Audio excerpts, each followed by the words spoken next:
బయటికి వెళ్తేనేమో సినిమా పాటలు, మందిరంలోకి వస్తేనేమో మరి దేవుడి పాటలు పాడతారు. అంటే వాళ్ళు అనుకుంటారు ఏంటంటే, నేను దేవుని మార్గంలోనే వెళ్తున్నాను, నేను దేవునిలోనే ఉన్నాను, మార్గంలోనే వెళ్తున్నాను అని అనుకుంటారు. పరిశీలన చేసుకోరు.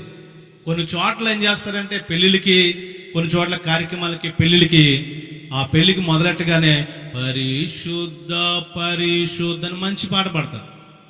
తర్వాత పెళ్ళి అయిపోయిన తర్వాత, అన్నీ అయిపోయిన తర్వాత, పెళ్ళి అక్కడితో అయిపోయింది, భోజనాల టైంలో ఏం చేస్తారంటే సినిమా ఆర్కెస్ట్రా పెడుతున్నారు ఈ రోజున. ఎక్కడంటే పరిశుద్ధ వివాహం పైన రాస్తాడు, ఈ పరిశుద్ధ వివాహం, ఇది వివాహము అన్ని విషయంలో ఘనమైనది. అది మరి ఘనమైనటువంటి వివాహము, పరిశుద్ధమైన వివాహము. ఆ వివాహంలో ఏం చేస్తారంటే ఈ మధ్యన చాలా మంది అప్పటి వరకు పరిశుద్ధ వివాహం జరిపిస్తున్నారు, పాస్టర్ గారు వస్తున్నారు, వాక్యాలు చెప్తున్నారు, మంచి పరిశుద్ధ వివాహం చేస్తున్నారు. అయిపోయిన తర్వాత పాస్టర్ గారు స్టేజ్ దిగి వెళ్ళిపోయిన తర్వాత వాళ్ళు ఇష్టం వచ్చినట్టుగా సినిమా పాటలు, డ్యాన్స్లో ఉన్నది. అంటే పిల్లలు మార్గం అనుకుంటున్నారు వాళ్ళు. పైకి మాత్రం కొన్ని చోట్ల బ్యాండ్ మేళం వాయిస్తారు, వాళ్ళు మొదలు పెడతారు, నడిపించు నానా వాళ్ళు మొదలెడతాడు. తర్వాత మాత్రం మామూలు సినిమా పాటలే.